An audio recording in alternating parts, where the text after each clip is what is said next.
श्रीमद्भागवते महापुराणे चतुर्थस्कन्धे अथ अष्टाविंशोऽध्यायः।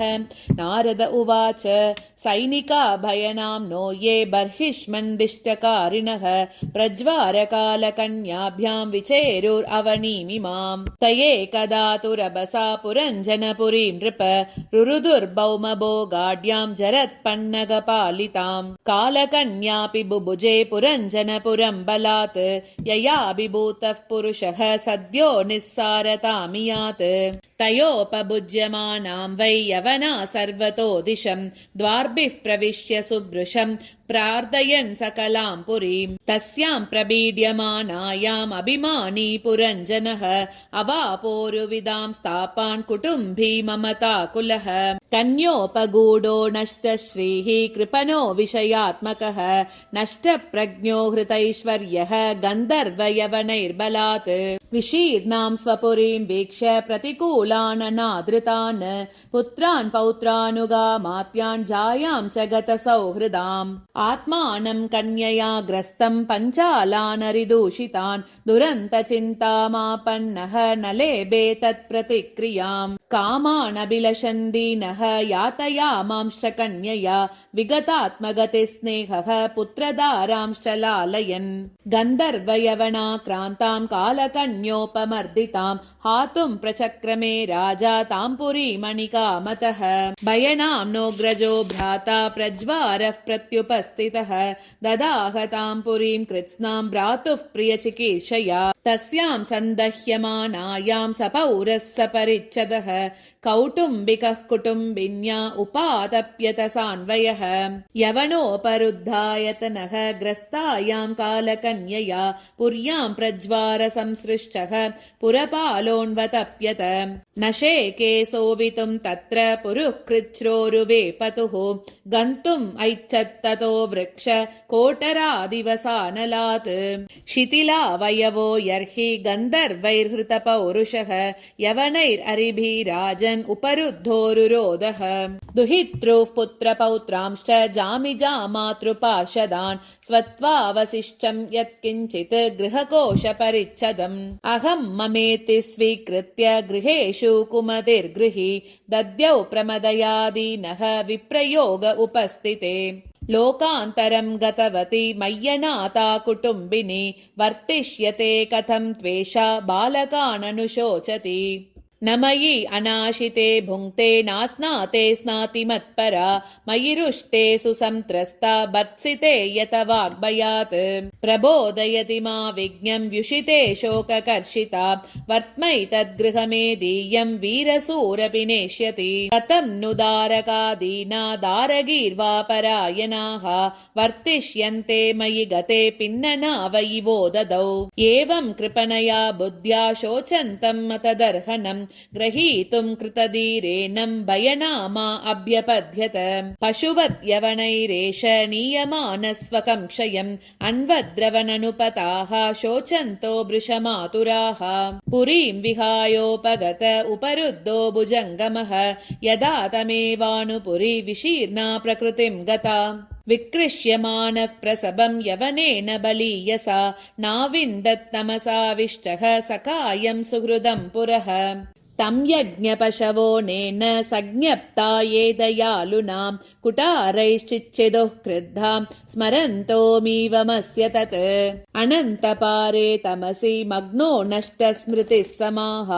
शाश्वतीरनुभूयार्तिं प्रमदासङ्गदूषितः तामेव मनसा गृह्णन् बभूव प्रमतोत्तमाम् अनन्तरं विदर्भस्य राजसिंहस्य वेश्मनि उपये मे वीर्यपणां वैदर्भी मलयध्वजः युधि निर्जित्य राजन्यान् पाण्ड्यः परपुरञ्जयः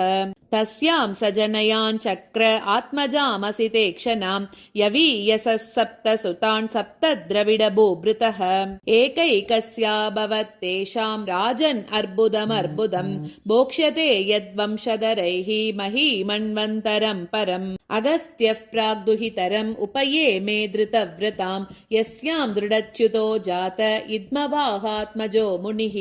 विभज्य दनयेभ्यक्ष्मां राजर्षिर्मलयध्वजः द्विजः आरिरादयिषु कृष्णं सजगामकुलाचलं हित्वा गृहान् सुतान् भोगान् वैदर्भीमदिरेक्षणाम् अन्वदावत पाण्ड्येशं ज्योत्स्नेव रजनीकरम् तत्र चन्द्रवसा नाम ताम्रपर्णीवटोदका तत्पुण्यसलिलैर्नित्यम् उभयत्रात्मनो मृजन् कन्दाष्टिभिर्मूलफलैः पुष्पपर्णैस्तृणोदगैः वर्तमानः शनैर्गात्र कर्शनं तप आस्थितः शीतोष्णवातवर्षाणि क्षुत्पिपासे प्रिया प्रिये सुखदुःखे इति द्वन्द्वानि अजयत् समदर्शनः तपसा विद्यया पक्व कषायो नियमैर्यमैः युयुजे ब्रह्मण्यात्मानं विजिताक्षानिलाशयः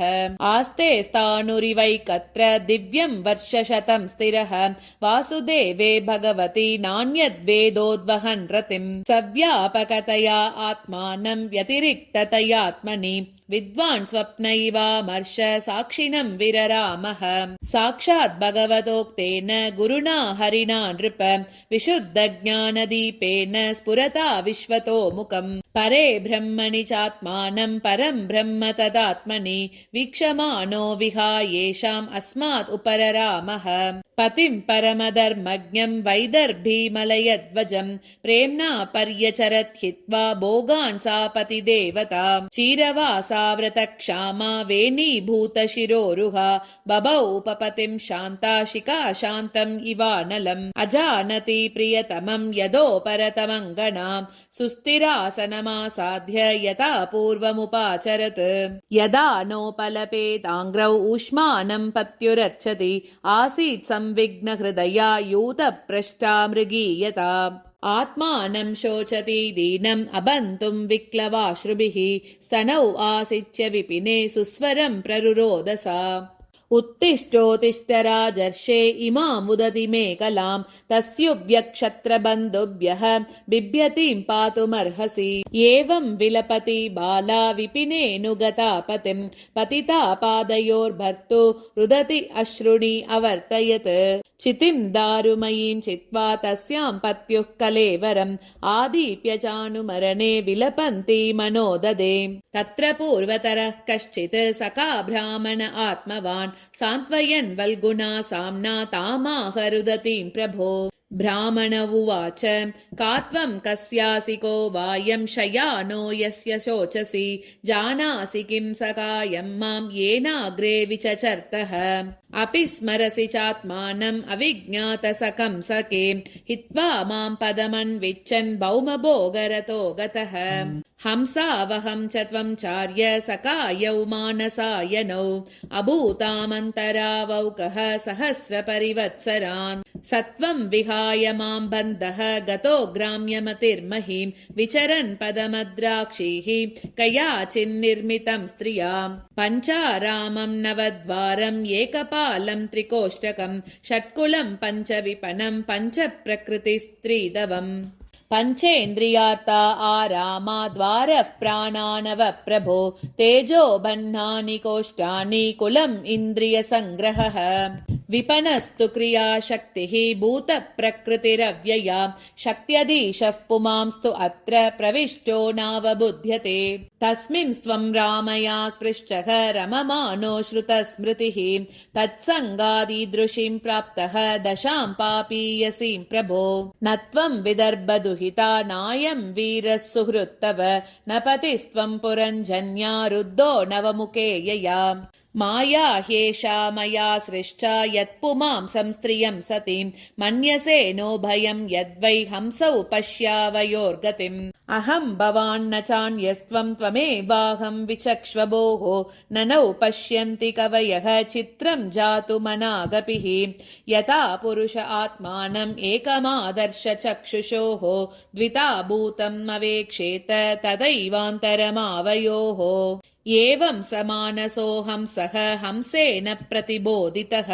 स्वस्तस्तद्व्यभिचारेण नष्टामाप पुनः स्मृतिम् बर्हिष्मन्येतदध्यात्मं पारोक्षेण प्रदर्शितं यत्परोक्षप्रियो देवः भगवान् विश्वभावनः इति श्रीमद्भागवते महापुराणे पारमहंस्यां संहितायां चतुर्थस्कन्धे पुरञ्जनोपाख्याने 28 अध्यायः।